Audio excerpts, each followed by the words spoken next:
bonjour. Petite vidéo, cette fois c'est promis, je vais faire court. Sur les instances, donc une image qui peut représenter le principe de base des instances. La multiplication, en gros, c'est une technique assez avancée que propose Babylon.js. Donc il y a plusieurs types d'instances, il y a plusieurs manières de les voir. Là, ce qu'on voit ici à l'écran serait plutôt la représentation de ce que c'était au tout début.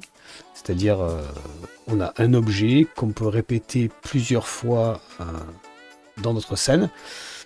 Et c'est optimisé parce que c'est... Alors, je connais pas tous les détails techniques, bien entendu. Mais il y a un draw call unique, et c'est le GPU qui s'occupe de lui de repositionner le mesh à plusieurs endroits. Et ça évite des échanges entre le CPU, entre Babylon.js, en tout cas, le CPU, du coup, je suppose, et le GPU. Et au tout début, on pouvait juste changer la position. Certainement la rotation et le scale, mais pas les textures, pas les couleurs. Textures, je ne suis pas certain qu'on puisse les changer, mais en tout cas, on peut changer les couleurs. Et on peut changer plein d'attributs. Donc moi, je vais vous présenter la version simple. Après, il y a des versions bien plus avancées. Il y a plusieurs techniques pour ça. Donc, je vous invite, si vous souhaitez avoir la vidéo officielle sur les instances, qui est très intéressante, qui est très technique et qui est présentée par le créateur de Babylon.js, un des créateurs, enfin, le créateur originel en tout cas. Voilà, moi je vais vous présenter mon humble version, donc on va essayer de faire ça tout de suite. Alors évidemment, il faut lire la doc, le principe est assez simple, alors on va commencer par un principe simple. Là on voit déjà qu'il y a des versions un peu plus complexes parce qu'en fait il y a l'histoire de buffer et ça peut faire peur un petit peu quand vous n'avez pas l'habitude. C'est pour ça que la vidéo est mieux parce qu'elle est plus simple. Ici on voit tout de suite qu'il y a une histoire de vertex buffer qui peut éventuellement vous faire peur. Ici on a une version plus simple. Alors après là on voit qu'on peut gérer les couleurs, mais finalement ce que je surligne est le plus important pour l'instant. On va garder cette image ici. C'est, on prend une instance, qu'est-ce que c'est on prend un mesh et on lui demande de créer une instance de lui-même. Donc en gros une copie de lui-même, mais une copie intelligente. C'est pas, on n'a pas deux fois l'objet qui va être envoyé au GPU. On a un objet qui sert de modèle en gros et qui va être instancié par le GPU à plusieurs endroits et à plusieurs rotations, plusieurs scales éventuellement. Donc on va faire des expérimentations avec ça, et l'expérimentation, on va la faire sur le playground. Donc voilà le playground. Alors ça c'était la dernière vidéo avec le stade que j'ai un petit peu modifié pour l'occasion. Donc il y a des trucs assez rigolos. On peut faire des trucs vraiment sympas avec Babylon.js. Sur le sol, on voit les sprites. Alors c'est une technique qui sera peut-être abordée dans une prochaine vidéo, mais de manière un peu différente, avec les impostors et tout ce qui est level of details. Voilà. Bon, pour l'instant, ça c'est une version qui marche. On peut les imaginer dans le public en train de saluer, etc. Donc nous, on va faire un truc basique. Alors, on va créer des instances. Pour créer des instances, on a plusieurs possibilités. Nous, on va se faire un petit truc sympa. Donc hier, j'ai assisté à un concert tribute Pink Floyd, avec une super vidéo avec The Wall. Donc on va essayer de faire un peu cet effet-là. Alors, pour faire ça, on a besoin d'une caméra. Donc on ne va pas mettre une free caméra, mais une universal caméra, parce que ce sera plus sympa. Je ne veux pas qu'on puisse la bouger facilement. On pourra la bouger, mais je ne veux pas qu'elle soit facile à bouger. On va se positionner au même endroit, mais un petit peu plus loin, à moins 80. On va reculer beaucoup plus. Déjà on voit, voilà. Moi ça me va. Caméra c'est bien, pourquoi pas. Attach control, on pourrait les enlever complètement. Mais pour l'instant, ça va plutôt être pratique. La light, 0, 1, donc elle est au-dessus de nous. Donc elle éclaire par le dessus. Moi je veux un éclairage légèrement de biais. Donc je vais me mettre un petit peu à 0,25, un peu moins haut. Et en arrière, moins 1. Donc on regarde ce que ça donne tout de suite. Voilà l'éclairage, si je me rapproche un peu. L'avantage de la sphère, c'est que pour les éclairages, c'est pratique à régler. On voit si on est en haut, à gauche, à droite, etc. Donc c'est assez pratique. Si je me remets en moins 20 par exemple, je vous montre quand même, c'est pratique ici. Et là je suis en 0,5. Si je me mets en 0,2, je vais descendre le niveau de lumière. Voilà, on voit que le spéculaire descend. Et c'est pratique parce que du coup on voit plus ou moins bien si la lumière correspond à notre souhait. Là par exemple, moi je veux une lumière un peu plus haute encore, peut-être à 0,7. Voilà. Et peut-être que 0,25 c'est pas assez, et voilà, etc., etc. Donc on peut régler un petit peu comme ça. Donc 0,5, 0,7, pourquoi pas. Du coup je me remets à moins 80 au niveau de la caméra. Voilà. J'essaie de faire une vidéo beaucoup plus courte, hein. Mais c'est le problème d'être un peu passionné par ce qu'on fait. On ne voit pas le temps passer. Alors, on va virer la sphère. On va virer la sphère complètement. On va virer le grand complètement. On va changer la couleur de fond par un clear color. Clear color égale new Babylon .color 3. Alors, 0,80, 0,12, 0,82, 85, voilà. Alors bien entendu, vous pouvez choisir de cliquer là-dessus, mais ça ira très bien comme ça. Donc universal caméra, set target, oui, 0, c'est bien. Attach control, je fais un peu de ménage, comme ça on verra un peu mieux. La caméra, on réglera un petit paramètre tout à l'heure, mais on va devoir régler un paramètre un peu intéressant. Light intensity, on le laisse à 1 par défaut, et on va commencer par créer une box. Donc on va l'appeler let, on va l'appeler box model, égale Babylon mesh builder create box. On va l'appeler brick. M comme modèle, brick model, pourquoi pas. Alors les options. Donc les options, c'est une brique, c'est pas rectangulaire tout à fait comme il faut, c'est 3,8. Je connais pas la proportion réelle des briques, hein, mais ça devrait le faire.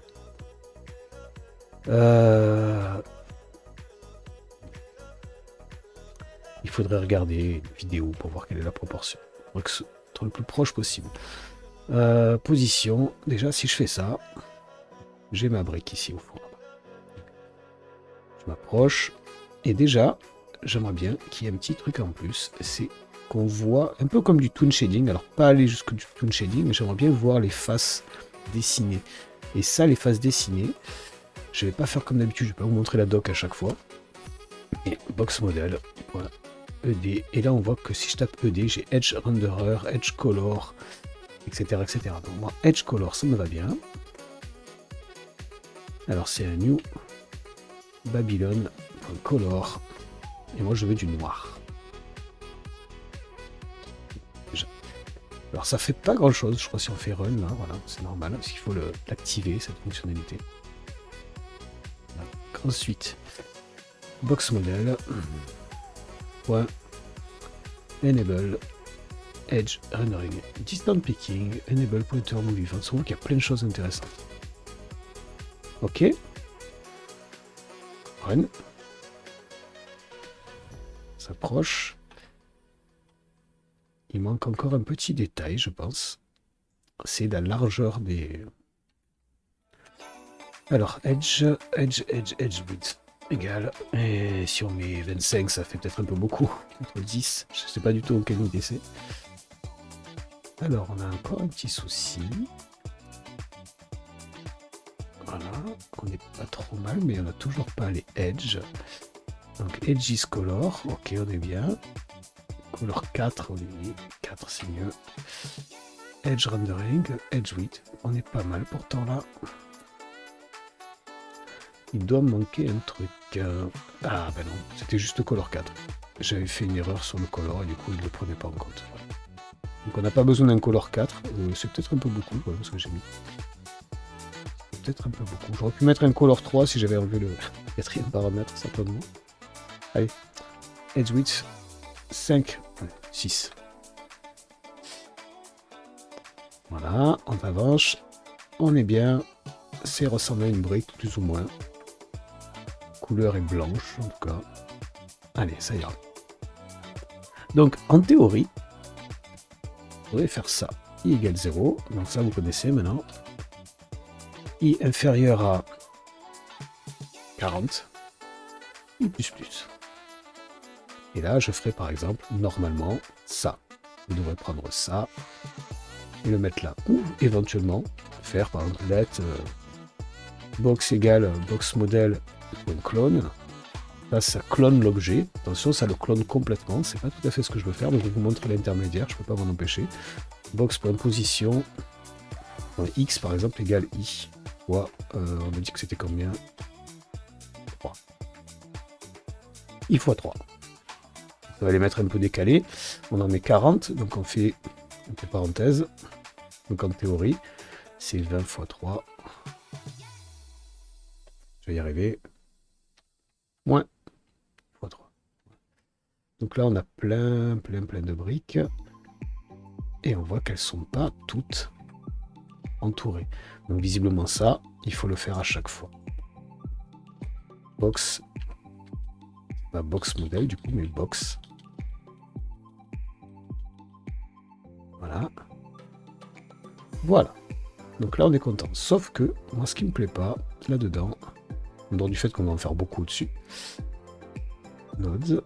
Déjà, ça encore, on pourrait les mettre dans un parent et ce serait pas un souci. Ce qui m'embête, c'est, on va essayer de l'afficher. Voilà, total meshes, active meshes 14, il n'y en a que 14. Il y a 590, il y a déjà 168 faces. 168 faces. Maintenant, imaginons que je vais faire un mur. J égale 0. On va le mettre un peu moins grand. J, c'est un truc à faire planter ça. Et J++. Ça, je mets dedans. Et ici, box position Y, c'est égal à A, tac, tac, J, tiers 10. Faisons 1, 2, 3. Voilà, on a un truc comme ça. On est content, ça c'était bien 1 que j'avais mis. Ouais. Donc on a un mur, sauf que ça commence déjà à pas me plaire. On va voir tout de suite, nodes. On a beaucoup de nodes, énormément. Mais c'est pas ça qui m'embête. Ce qui m'embête ici, c'est il y a 800 mèches déjà. Il y a 10 116 indices. Alors, je sais pas à quoi ça correspond. Par contre, on a 3372 faces. Et ce qui est intéressant, 19 224 vertices et les draw calls. Voilà, c'est ça. Il y a 562 demandes d'affichage de la part de Babylone au GPU. Et ça, c'est juste dû au fait qu'on a beaucoup trop de choses identiques.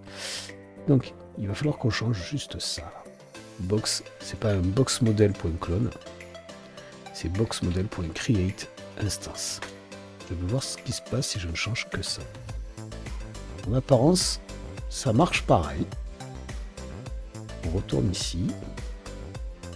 Déjà, on regarde draw calls, on n'en a plus que 222. C'est encore beaucoup. C'est peut-être dû à ça. Qui serait intéressant de vérifier d'ailleurs.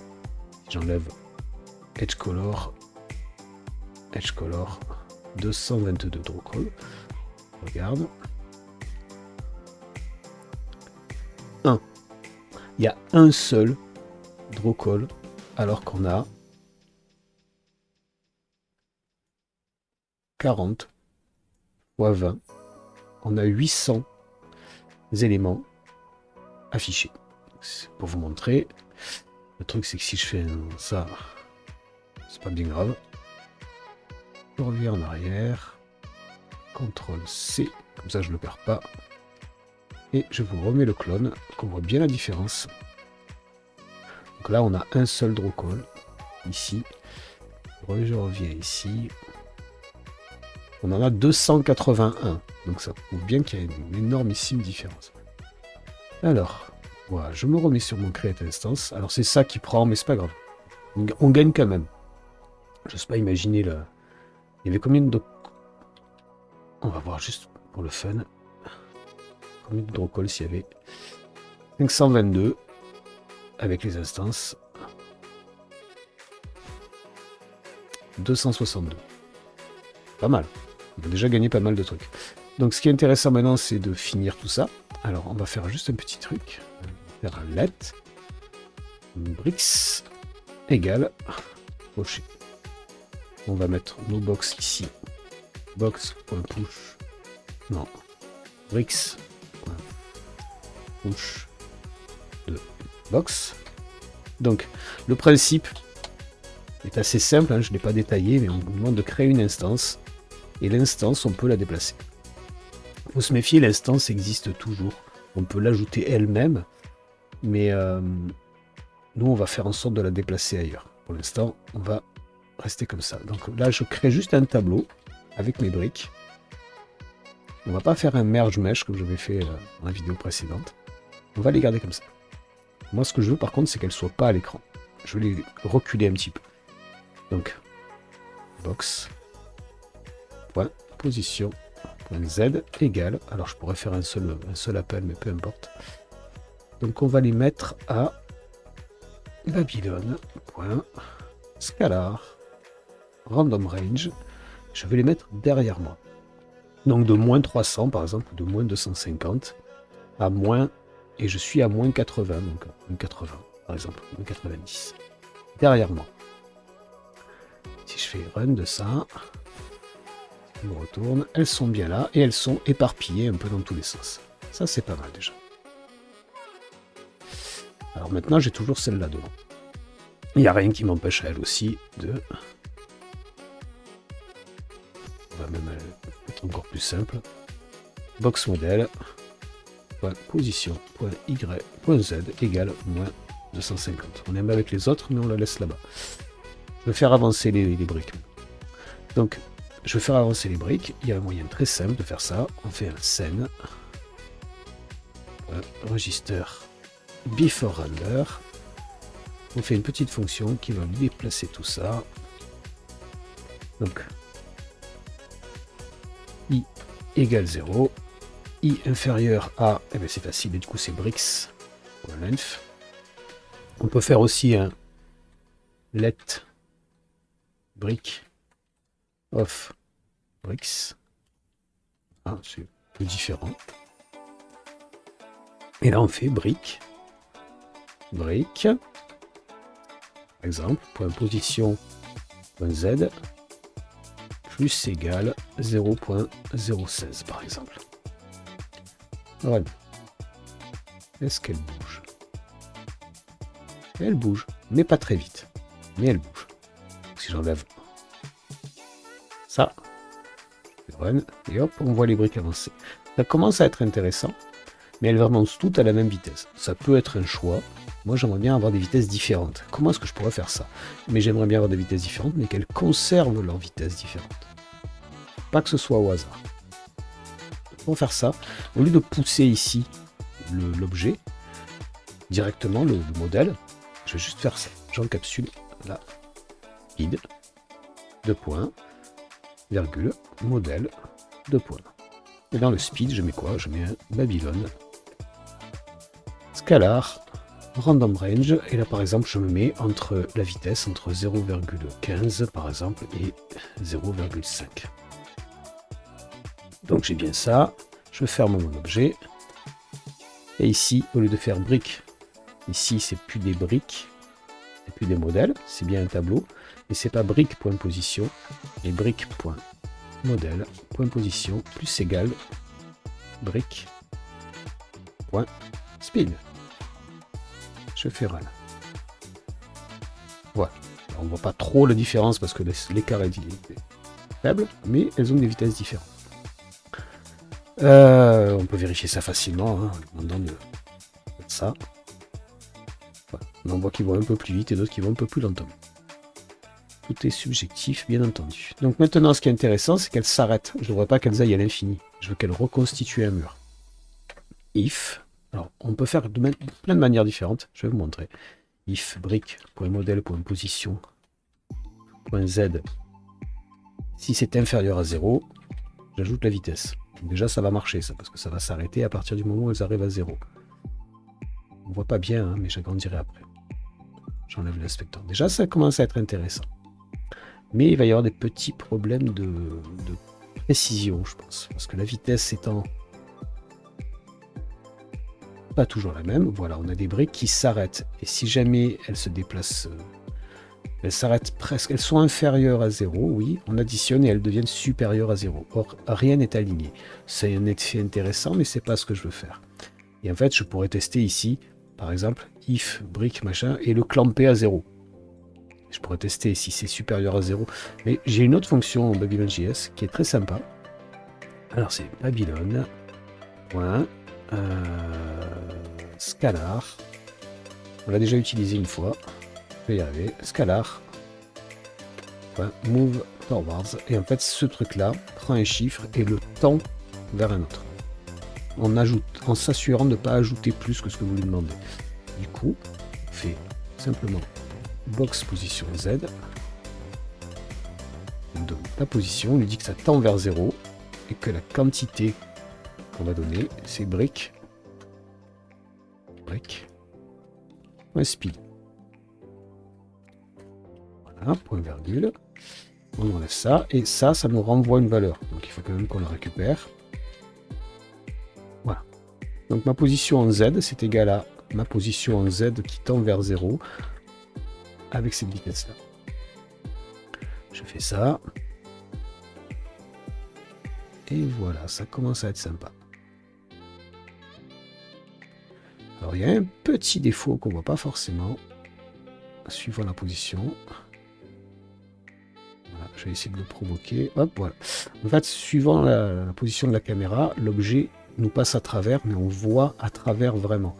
Et ça, on peut le régler avec un détail tout bête. Caméra.minz égale 0.05 par exemple. Je dis en gros, le clipping de la caméra minimum, c'est 0,05. Donc on va pouvoir voir de très près. Et si on a la chance de pouvoir avoir une... Hop, voilà. Alors on le verrait mieux avec des briques plus lentes. Mais voilà, on a un super effet de briques. Il est plus précis. Il est censé... Voilà. Il les a parfaitement alignés. Et c'est magnifique. Et on a notre brique isolée là-bas au fond. Mais c'est pas grave. Les jeux, c'est de l'esbrouf. Et on ne le verra jamais. Voilà. Et c'est la fin de cette vidéo. Ceci est un joli mur. Vous pourriez rajouter un skybox, faire plein de choses, etc. C'est pas le but de l'exercice. Voilà. Je vous souhaite une bonne journée, un bon week-end. En ce qui me concerne, je vais manger.